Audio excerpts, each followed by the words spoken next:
Olá, a Elite Parlamentar, um programa da TV Arco destinado a ouvir jovens parlamentares sobre a conjuntura política e o funcionamento da Câmara dos Deputados, recebe hoje o deputado Cândido Vacareza, um deputado que é um parlamentar que foi deputado estadual por 2 vezes, secretário municipal de Cultura, Esporte e Lazer de Mauá e está no seu primeiro mandato como deputado federal.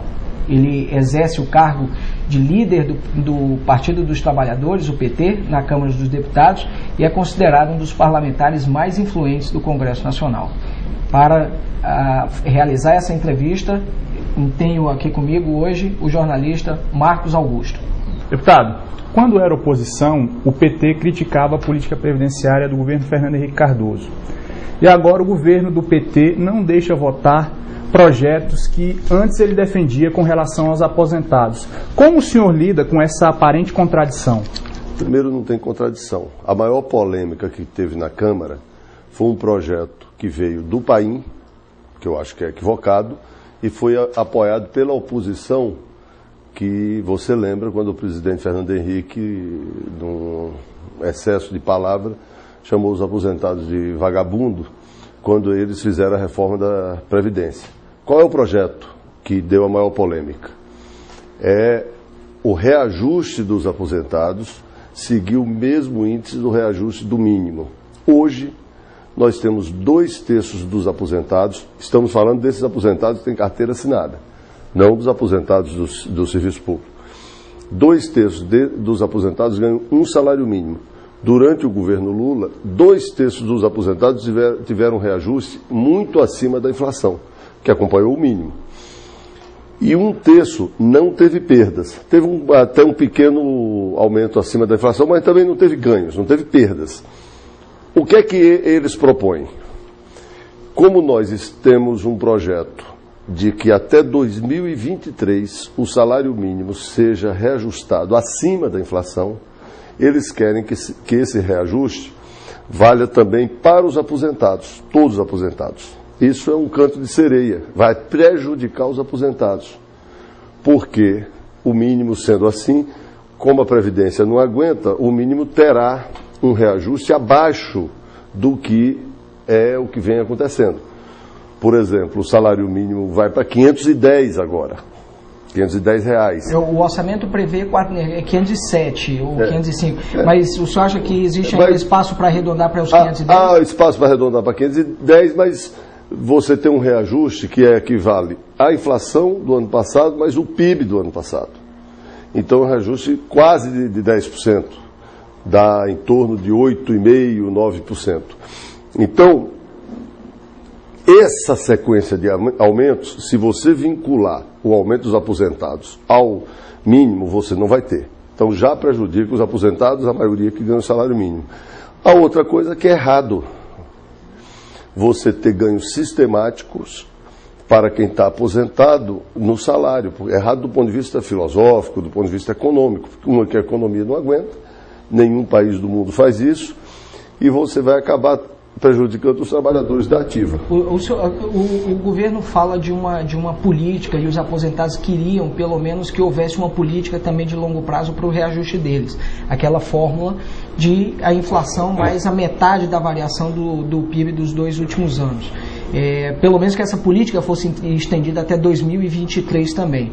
E o governo só quer garantir, só quer conversar no momento até o reajuste de 2010. Como é que o governo está negociando isso? Existe chance de ser estabelecida já nessa medida provisória essa política de recuperação de longo prazo? Não tem chance nenhuma, porque isso aí você sabe que se fizer isso quebra a Previdência, aí a Previdência não vai poder pagar os aposentados.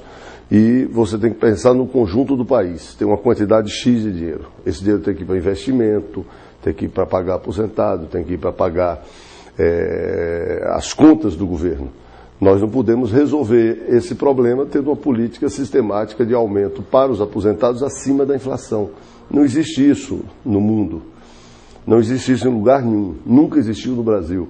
Nós estamos dispostos a dar um aumento para os aposentados acima da inflação para 2010. Essa é a nossa posição. Fala-se que o presidente Lula vetaria a questão do fim do fator previdenciário, um reajuste. De fato, o presidente vetaria isso? Ele assumiria esse ônus pensando que ano que vem é ano eleitoral? Fator previdenciário é outra discussão. Nós vamos ter que discutir uma reforma da Previdência mais profunda, e isso é tema para você discutir em começo de governo e não em final do governo. Você simplesmente acabar o fator previdenciário sem definir uma idade mínima é um problema, uma idade mínima para a aposentadoria. Então essa é uma discussão que eu acho que vai ficar para o começo do governo Dilma. O PT tem uma... O PT já trabalha com a hipótese? Não, sem nenhuma arrogância, mas eu acho que as condições políticas é muito difícil, a tendência, uma das tendências é a gente ganhar. Se a gente perder para o começo do novo governo. O reajuste é para 2010, mas a discussão de uma política permanente para a recomposição das aposentadorias fica para 2011. Não, a recomposição das aposentadorias nós podemos discutir, recomposição. O que nós não concordamos é com aumento sistemático para os aposentados acima da inflação. Mas se você provar que tem perda, não como alguns fazem os cálculos, alguns dizem assim, não, mas eu ganhava 2 salários mínimos, hoje eu ganho um salário mínimo e meio. Só que o salário mínimo valia $70, hoje o salário mínimo vai para $300. Então o salário mínimo não é moeda para se fazer ajuste. Nós queremos reduzir a distância do menor salário no Brasil para o maior salário. Então, a tendência é a gente elevar muito o mínimo, isso ajuda toda a economia, mais dinheiro circulando, é mais gente ganhando bem, melhor. Se todas as pessoas que ganham salário mínimo tiver condição de comprar, de alugar casa, de viver, é uma situação boa para o país. O senhor falou de uma nova reforma da Previdência. Aquele velho debate sobre a desvinculação dos reajustes da Previdência, do salário mínimo, isso, como é que o PT vê isso? Então, nós temos uma elevação sistemática da qualidade de vida e da expectativa de vida no Brasil. Vai mudar a pirâmide social no Brasil. Nós vamos ter mais gente vivendo mais, que é bom para o nosso país. Essa outra pirâmide requer um outro formato da Previdência, não para aqueles que já estão. Eu sou completamente contra ter perdas de direitos adquiridos. Você não mexe em direito adquirido. O Estado de Direito não permite que você mexa em direito adquirido, apesar de no Brasil já ter sido mexido. A reforma da Previdência do Fernando Henrique foi isso. Mas nós temos que discutir para os novos, para os que estão chegando agora do sistema, como deve ser a aposentadoria. Isso vai ter impacto daqui a 20 ou 30 anos. Deputado, saindo um pouco dessa questão dos aposentados, indo para o pré-sal.